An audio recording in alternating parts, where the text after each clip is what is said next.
혜림 양이 언니 저 언니 집에 갈게요 이러는 거예요. 야 무슨 일이 있나. 그 당시에 선예가 이제 또 결혼을 하고 호이도 연기를 길을 가게 되면서 나는 어떻게 해야 되나. I'm iron girl. 네, 오늘 저희가 만날 주인공은요, 누구나 알았지만 누구도 몰랐던 그 이름, 가수 예은, 팝펠트를 만날 건데요. 팝펠트 하면은 자신만의 솔직함이 가장 무기인 것 같아요. 솔직함을 음악으로 풀어낼 수 있는 어떤 그 용기를 가진 가수라고도 저는 생각을 합니다. 오늘 팝펠트랑 깊고 또 진지한 대화를 나눠보겠습니다. 고고씨 온 것 같아요. 안녕하세요. 스치고 있는 것만 다 누구도 나만큼 안녕하세요. 와. 잘 지내셨어요? 네. 이 카메라 각도에 맞게 보시고 인사 부탁드릴게요. 네, 안녕하세요. 싱어송라이터 펠트입니다. 반갑습니다. 혹시 혜림 씨 편 봤어요? 봤어요. 봤어요? 너무 재밌던데요? 진짜요? 네. 오늘 이 책 제목이 잠겨있는 시간들에 대하여서 했잖아요. 저희가 잠겨있던 거 좀 풀어봐도 될까요? 네, 좋습니다. 저희가 오늘 어디로 가면 될까요? 제가 한남동에 작업실을 이제 이사할 예정이라서 오늘 미리 가서 보고 상황 체크를 좀 하러 작업실에 갑니다. 제가 오늘 안전하게 한남동으로 모시겠습니다. 고고씨, 고고씨. 저희가 이제 이거는 뇌를 좀 거치지 않고 빨리빨리 스피드하게 대답을 해준 게 포인트거든요. 보통 요즘 몇 시에 자요? 아, 저 4시. 몇 시에 일어나요? 한 11시? 배우로서 캐스팅 제안이 들어온다면? 하죠. 진짜? 제가 그 역할 캐릭터에 애정이 간다면. 요즘 가장 고마움을 많이 느끼는 사람은? 아, 이거 한 명 못 고르겠네. 저희 엄마. 이제 제가 생일이 곧 다가오거든요. 그래서 일단 낳아주신 거에 대한 감사함과 제가 어버이날을 못 챙겼어요. 너무 정신이 없어서. 사실 잠옷 선물을 보냈는데 사이즈가 안 맞을 것 같다고 환불을 하시더라고요. 그래서 나는 진짜 불효자다 이런 생각이 또 들어가지고 감사하다고 말씀드리고 싶습니다. 예은 씨가 만약에 회사에 들어서 꼰대 상사를 만나면 어떡할지 너무 궁금해요. 제가 화가 나면은 차분해지는 스타일이에요. 그래서 혈압이 떨어져요. 네, 그리고 굉장히 얼굴도 하얘지면서 이렇게 차가워지거든요. 근데 그 상태에서 웃으면 진짜 무서워요. 그렇게 할 것 같아요. 요즘 전화통화를 가장 많이 하는 사람은? 발코 언니라고 파랑새 프로젝트도 같이 네. 진행을 했었던 언니인데 전화를 하루에 막 2시간씩 해요. 나의 최애 맛집은 어디? 저 이삭 토스트. 토스트 뭐예요? 치즈 포테이토 베이컨인가? 그래서 저 스케줄 갈 때 그거 하나씩 꼭 먹거든요. 근데 너무 맛있습니다, 여러분. 드셔보세요. 감독사 사장님한테 하고 싶은 말은? 제가 사실 이 앨범을 내겠다고 말하기까지도 되게 고민이 많았거든요. 사실 정규 앨범을 한다라는 게 모든 가수들한테도 굉장히 사실 부담이 되는 일이고 회사에는 당연히 더 부담이 되는 일이고 뭔가 하고 싶은 게 너무 많았는데 그거를 정말 다 하게 해주셨어요. 저를 이렇게 좀 이렇게 막 끌고 가는 것도 아니고 그렇다고 방치하는 것도 아니고 천천히 좀 이렇게 데려가 주시는 느낌이 들어서 진짜 많이 감사하다는 말씀을 드리고 싶습니다. 그리고 또 원더걸스, 그러니까 그룹 생활과 달리 솔로로 하는 것의 장점은 뭐예요? 장점은 어쨌든 저한테 맞는 거에 집중할 수 있다라는 거, 저 자신에 집중할 수 있다는 게 가장 장점인 것 같아요. 커피부터 시킬게요. 커피 좋아하세요? 네, 너무 좋아하죠. 우리 예은님은 커피 내려먹는 거 귀찮아가지고 사먹는 거 좋아한다고. 저희 집에 그 에스프레소 캡슐 머신이 있는데 캡슐 사는 것도 귀찮고 캡슐을 또 버리는 것도 너무 귀찮고 맞아요. 그래서 저는 이렇게 조그맣게 인스턴트 팩, 네, 카땡 나오는 걸로 사먹는 게 그게 제일 속편하고. 그게 제일 속편해요. 사실 예은님은 진짜 인간적으로 약간 관찰하면은 의외의 매력이 있는 것 같아요. 그러니까 저희 사장님이 한번 저희 집에 오셨을 때 예은아 근데 너네 집은 내가 생각했던 거랑 되게 뭔가 단정하고 깔끔할 것 같았는데 잡다한 게 되게 많다 이러시더라고요. 그래서 제가 생각해도 근데 그러니까 제가 이제 또 책에도 썼지만 제가 물건을 잘 못 버려요. 그래서 한번 저희 집에 들어오면 제가 그걸 못 버려요.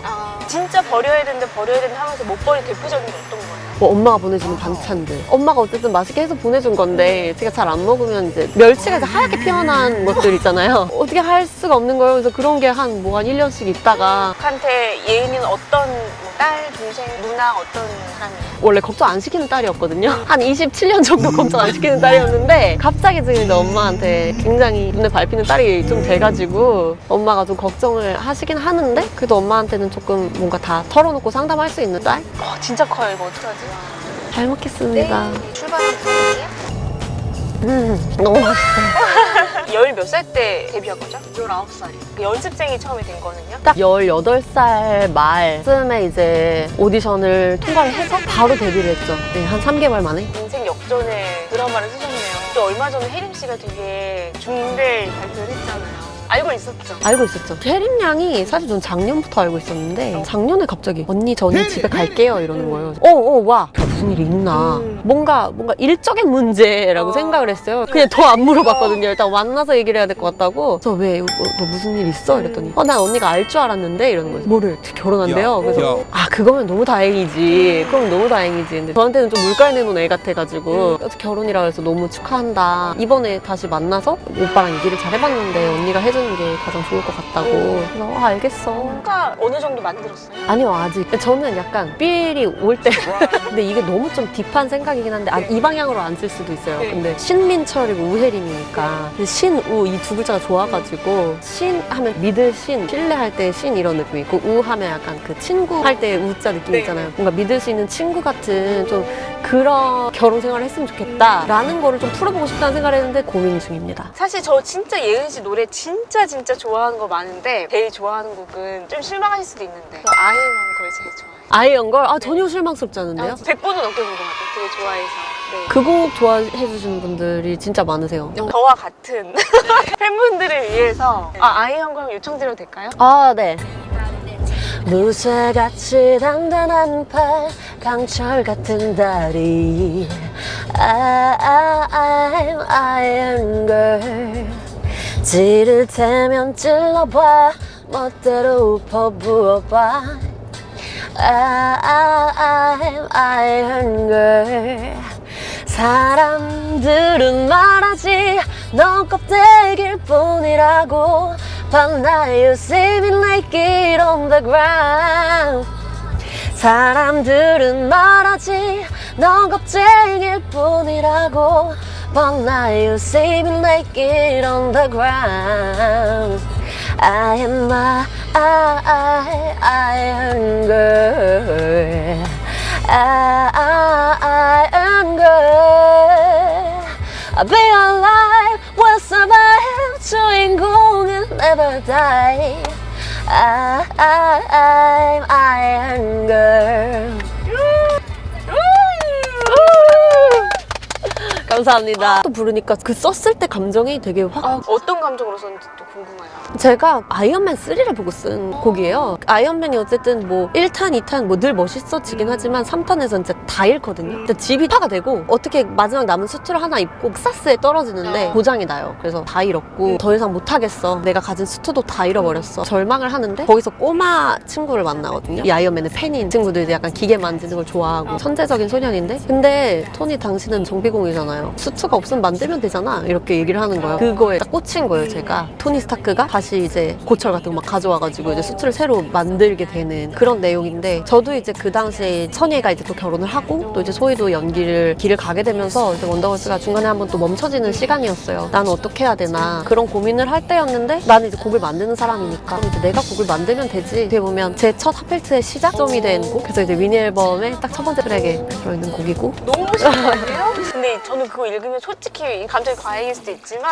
한 2번 정도는 울었던 것 같아요. 그런 느낌이 들었었는데 어떤 마음으로 앨범 만드는지 궁금했어요. 제가 곡 안에는 좀 많이 함축적으로 표현을 하다 보니까 배경 스토리가 조금 전달이 되면 더 좋을 것 같다는 생각이 들더라고요. 글들을 조금씩 쓰기 시작을 했죠. 근데 글을 쓸 때도 사실 쓰다가도 많이 울고 그랬었는데 전체적으로 곡 작업을 할 때도 눈물을 흘렸던 곡들이 많은 것 같아요. 예은님은 어떤 곡이 제일 마음에 좀 와닿았어요? 이게 사실 저한테는 다 약간 아픈 손가락 같은 곡들이어서 진짜 매일 바뀌어요. 곡 중에서 꼭 들어봤으면 좋겠다는 곡 하나만 추천해주세요. 오늘 날씨가 아주 칙칙해서 딱 스카이 그레이 같은 제가 근데 차 안에서 썼거든요, 이 노래를. 진짜요? 어떤 상황이었어요? 제가 그때 사실 How to Love라는 곡을 이제 작업을 하는 중이었어요. 운전을 하러 가고 있었는데 하늘이 너무 칙칙한 거예요. 좀 제 마음도 되게 칙칙하다는 생각이 들어서 그냥 가면서 진짜 핸드폰으로 그냥 음성 녹음을 했어요. 그래서 그냥 이렇게 흥얼거리다가 차 이제 딱 세워놓고 한 30분 만에 쭉 쓴 그런 곡이거든요. 그 느낌 그대로. Haven't seen the sun so many days. Haven't felt the light on my flesh. Though it gets a bit rain, it's all gray on my mind. Haven't you learned all these years nothing lasts forever? So this thing will disappear and it's so gray on my mind. Trees and flowers lose their colors. Could I see them back before? Sky gray, oh sky gray. A sky gray on my mind. 뭐 이런 노래인데 진짜 이거 어떻게 30말 쓰죠? 모르겠어요. 그날은 그냥 그런 날이 있는 것 같아요. 훅 하고 와서 나오는. 진짜 솔직하잖아요. 되게 용기 있다고 생각하긴 하지만 솔직해서 후회한 적도 있어요? 그 이제 제가 해피나우라는 곡을 발매를 하고 나서 전 구 남친한테 받았던 문자를 올렸잖아요. 근데 그건 좀 후회가 되더라고요. 왜냐면 저는 그렇게까지 생각을 못했던 게 그거 안 하는 상태로 얘기해주면 돼, 이거. 뭐 이미 잠수를 타신 분이긴 하지만 뭐 그분도 혹시라도 보고 좀 상처가 되실 수도 있다는 생각이 나중엔 들더라고요. 그래서 저도 뭐 나쁜 감정이 남아있는 것도 아닌데 굳이 이렇게 한 게 어리석었다 그런 생각이 조금 들더라고요. 이제 거의 다 왔거든요. 아쉬워요. 이 영상을 우연히 봤든 찾아서 봤든 보고 있을 누군가에게 이 영상을 보고 계신 당신께 차에타바를 시청해주셔서 너무 감사드리고 핫펠트 편을 봐주셔서 우연이든 혹은 찾아서 보셨든 진심으로 감사드리고 이 끝인사를 보신다면 끝까지 봐주셨다는 건데 끝까지 봐주셔서 정말 감사해요. 편하게 즐겨주셨으면 좋겠고 앞으로도 열심히 음악 할 테니까 많이 지켜봐주시고 차에타바도 많이 사랑해주세요. 여러분 건강하세요. 영씨 너무 고마워요, 진짜. 진짜 이런 인터뷰만 하면 매일매일 할 수 있겠다.